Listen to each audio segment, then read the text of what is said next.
Les émetteurs de cartes de crédit vendent une assurance qui rembourse votre solde en cas d'imprévu, comme une perte d'emploi, une maladie grave ou un décès. Mais, comme c'est souvent le cas pour les assurances, le diable se cache dans les détails et plus le temps passe, moins elle vous protège. Gatineau, hôpital de Papineau. Le 13 mai 2023, Robert Laframboise décède à l'âge de 75 ans. Mon père, il s'est enfargé dans son chien. Fait qu'il a tombé sur les fesses, ce qui a créé une hémorragie cérébrale. Et là, ben, il est rentré à l'hôpital et il est décédé 12 heures après. Il était dans le coma dans les dernières heures, là. Le rapport du coroner qui conclut qu'il s'agit d'un décès accidentel est l'une des pièces maîtresses de cette histoire.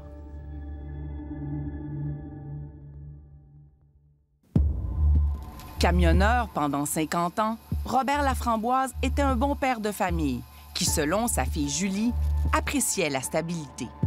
Le changement, c'était pas pour lui. Fait que la sécurité, d'avoir pris une assurance, je pense que pour lui, c'était OK, s'il m'arrivait quelque chose, au moins, ils n'auront pas ça à payer. En fouillant dans les documents de leur père, Julie et sa sœur découvrent qu'ils paient pour des assurances servant à couvrir, en cas de décès, le solde de ces 2 cartes de crédit. Elles font donc des demandes de prestations et rapidement, Banque nationale Assurance accepte et rembourse le solde de 7 344 $. Eux, ils ont juste téléphoné le coroner, puis ils ont payé vraiment le solde, là. Mais avec Desjardins Assurance, les choses se corsent. D'abord, Julie apprend que depuis 5 ans, son père n'était plus couvert en cas de décès de cause naturelle. Eux, ils ont dit au téléphone à ma sœur, à partir de 70 ans, on ne paye plus pour l'assurance vie. Mais par contre, si on a une preuve que c'est accidentel, on va payer. On avait une preuve du coroner comme quoi mon père est mort accidentellement et ont refusé de payer le solde de la carte de crédit. Dans sa lettre de refus, Desjardins Assurance conclut que M. Laframboise est décédé suite à une dégradation de son état général. Visa Desjardins a décidé que non, ça marchait pas parce qu'il avait fait un séjour à l'hôpital. Puis il était déjà faible. C'était pas ça accidentel. Effectivement, 2 semaines avant son décès, M. Laframboise avait été hospitalisé. Je l'ai rentré d'urgence à l'hôpital. C'est là ils ont détecté que mon père faisait beaucoup d'anémie, pour ça qu'il avait fait une chute. Il y a eu quand même plusieurs transfusions de sang. Un examen d'imagerie médicale du cerveau avait alors été effectué et aucun saignement n'avait été décelé. C'est vraiment rendu à la maison, quand il a tombé, que c'est là que ça a fait une hémorragie cérébrale. Mais selon le contrat d'assurance, pour que le décès soit considéré accidentel, il doit provenir d'une cause extérieure et résulter directement et uniquement de l'accident. Donc, c'est presque impossible que ça soit uniquement de l'accident, tu sais, rendu à 75 ans. C'était un peu choquant de dire votre père était une personne âgée, une personne malade, ce n'est pas un accident, alors qu'on a un rapport du coroner de l'autre côté qui dit c'est un accident.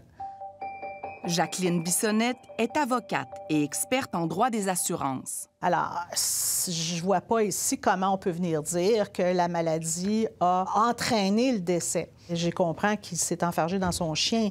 Alors ça, c'est une chute, c'est un accident. Pourtant, après révision, Desjardins maintient son refus, puisque les circonstances du décès ne répondent pas à la définition du terme « accident » du contrat d'assurance. La notion d'accident, telle on va l'écrire dans un rapport du coroner, elle est interprétée au sens traditionnel du terme, c'est-à-dire au sens usuel des mots. Mais dans une police d'assurance, accident a une autre portée. Alors, il faut que ce soit la seule cause du décès. On pensait que le coroner, c'était super important puis que c'était lui qui avait le dernier mot. Mais non, ça a l'air que c'est pas comme ça. Fait que c'est un peu décevant. Contacté par la facture, Desjardins a répondu ne pas accorder d'entrevue sur les cas particuliers.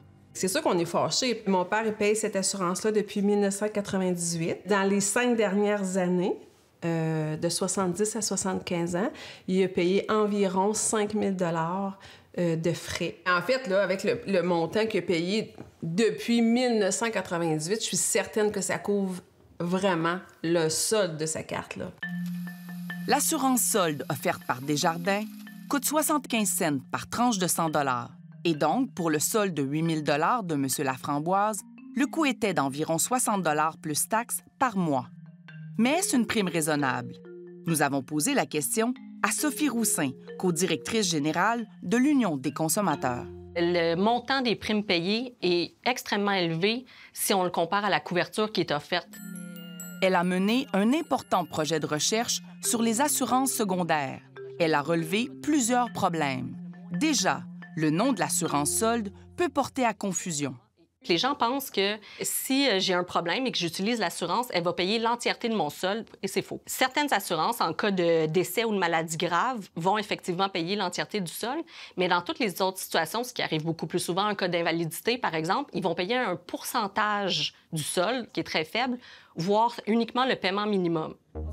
Sans cibler d'institutions financières en particulier, Sophie Roussin constate que parfois, les techniques de vente utilisées sont douteuses. On fait souvent croire aux consommateurs que le produit vient avec la carte de crédit.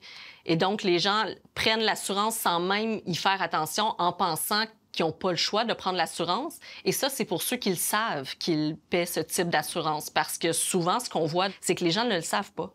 Puis comme les montants sont relativement faibles, si le solde n'est pas trop élevé, les gens vont le payer pendant des années sans réaliser qu'ils payent pour cette assurance. Et plus on vieillit, plus les protections tombent. Chez Desjardins, à 65 ans, les protections invalidité, perte d'emploi et maladies graves prennent fin. À 70 ans, c'est la protection décès naturel qui cesse.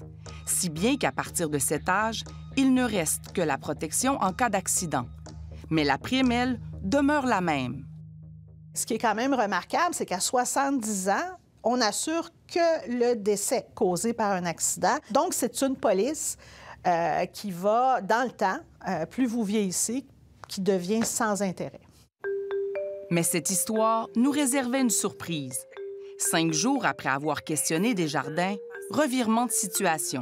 On est surprise, moi et ma sœur, parce que finalement, Visa Desjardins ont décidé de payer la totalité du solde de la carte de crédit. Dans un courriel, Desjardins nous affirme avoir réexaminé le dossier et remboursera donc le solde de 8 410 $ sur la bonne foi de la famille qui affirme qu'un chien aurait causé la chute.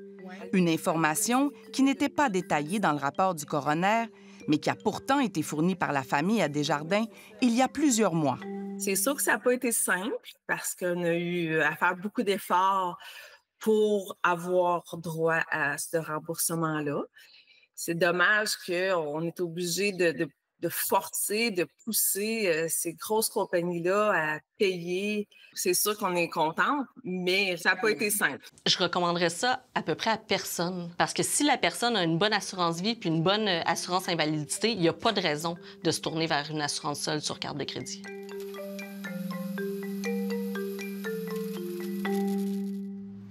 Desjardins nous a informé que son assurance solde est en révision et qu'elle songe à étendre la couverture au-delà de 70 ans, que la cause du décès soit naturelle ou accidentelle, ce qui aurait probablement facilité la vie aux Laframboises.